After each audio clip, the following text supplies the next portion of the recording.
And I want to lead a revolution, an intellectual, spiritual renaissance on this earth that causes people to say to the leaders of this world, no more. We're not buying it. From here on out, we're going to deal with ourselves. We're leaving you out. Church, we don't need the church. We don't need the synagogue. We don't need your government. And we sure as hell don't need the U.S. government.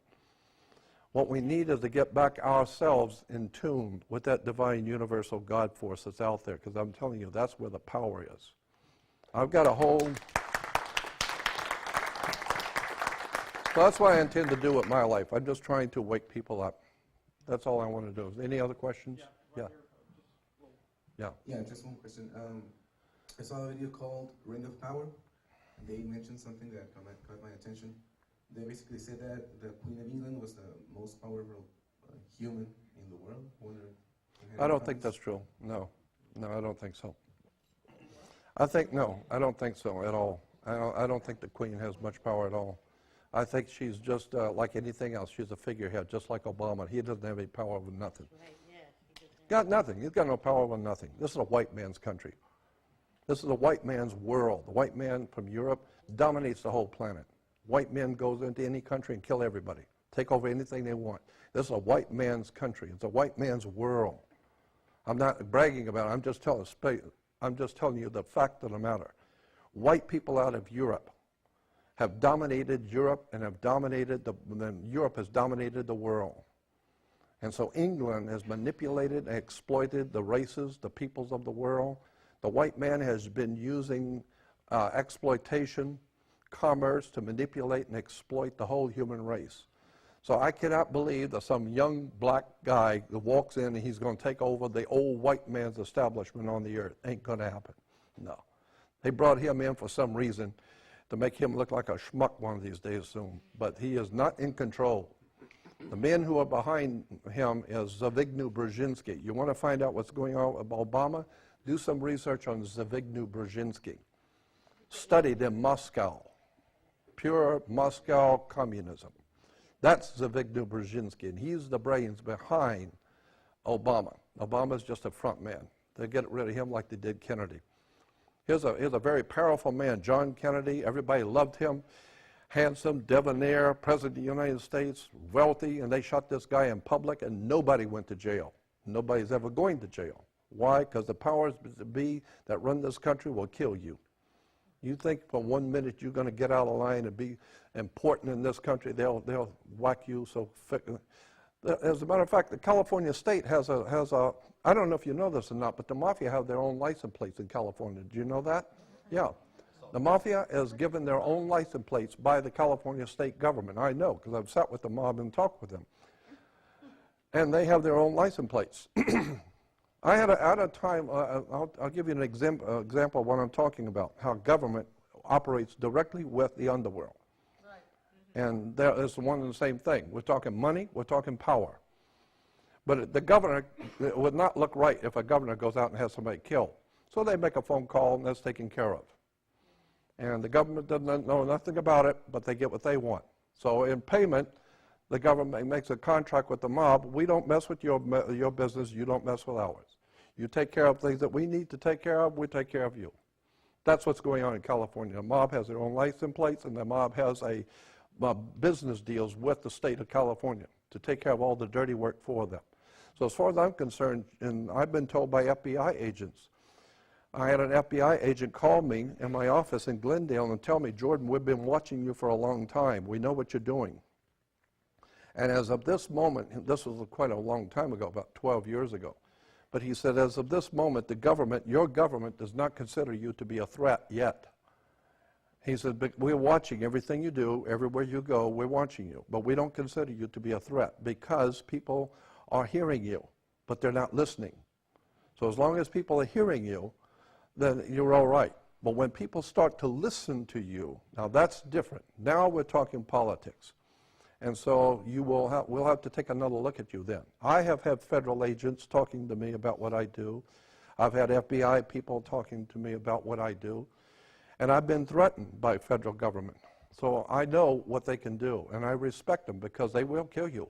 In this country, you can be killed. If you know something you're not supposed to know, or if you're talking in about subjects you're not supposed to talk about, they will kill you. Now, first of all, they would prefer just putting you in jail, finding some misplaced comma on your income tax and send you away for 30 years. But if that's not going to work, then they'll just kill you. You'll be killed coming out of a restaurant one night, and there's some lone gunman, and everybody will be there sobbing at your funeral.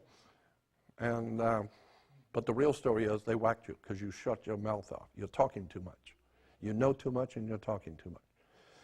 So I'm saying that America is in very serious trouble because the people have not been told what's going on. They haven't been told how this world works. The world, I'll give you some freebies. It took me 48 years to learn this. Well, let me tell you some of the secrets that I've learned. One is that nothing in this world works the way you think it does. Nothing. Nothing that you understand about this world works the way you think it does. It doesn't. Banks don't loan money. There are laws, federal laws, on the books today that say, very specifically, banks cannot loan money ever. That's the law.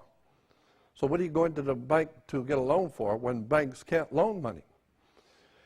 Logic alone would explain it to you. I'm not going to put $100,000 into a bank so that you can come in and borrow $100,000 for a new car on my money. No, thank you. You're not going to take my money to buy your car, and if you don't pay for it, I just lost $100,000. That's not the way it works. No, banks cannot loan money. So what happens is if you buy a new car, and say it's a $40,000 car, every automobile, or anything, house, motorcycle, doesn't matter what it is, it must have an appraiser appraise that property or appraise that car. And so whatever that car is worth, say that car is worth $40,000, the appraiser said. So when you take that, so that paperwork is called commercial paper. And that commercial paper represents $40,000 of a business. You take that commercial paper, and when you say you want to buy this car, the car agency will take that paper and give it to the bank. The bank then takes that commercial paper, which represents $40,000, and opens up a bank account in your name. And it will forge your name. It will forge your signature because you can't open a bank account unless the person opening it signs it. So they will forge your name on a bank account, but they don't tell you that. Then they take the $40,000 commercial paper and deposit it in the account, the new account that they just opened for you. Because if you have a ring worth $40,000 and you get it appraised for $40,000, you can walk into the bank and tell the bank president, I want to deposit this ring, and here's the paperwork on it. It's worth $40,000. I want to deposit that in my account. And they will take the ring, and they will then put $40,000 in your account. Now, you've got $40,000 in your account to do it, but they got your ring. And they know it's worth $40,000, so they're not worried. They just give you credit. Yeah, and so therefore, the bank never loaned you anything. They just took the commercial paper, put it into a bank account, and then they wrote a check on it, because after all, now you got $40,000 in the bank, so now they write a check on it and give it to you, and you give it to the car agency. So you've paid them. No, you didn't pay them anything. Nobody paid anybody anything. Let me explain something to you. Suppose you are a painter, and I hire you to paint my office, and you say that it will be $100, and I agree to that. After the job is over, as a contractor, the way commerce is operating, in commerce, you come to me and you give me a bill for $100. I look at it, I agree to this bill, so I owe you $100. So what you're doing is you're giving me $100. You're giving me a bill for $100. I reach in my pocket and I pull out a $100 bill, and I give you a $100 bill. So now I paid you. No, I gave you a bill for $100. It's called a $100 bill. And if the charge was $20, then you give me a bill for $20. I'll give you a $20 bill. So now you owe me $20. You owe me $100. Oh, I get it. Yeah, I didn't pay you nothing. I discharged the debt because I discharged it. I cut off the charge because now you owe me $100. I just gave you a bill for $100. It's called a $100 bill, and you think you got paid. No, it's a bill. You owe me.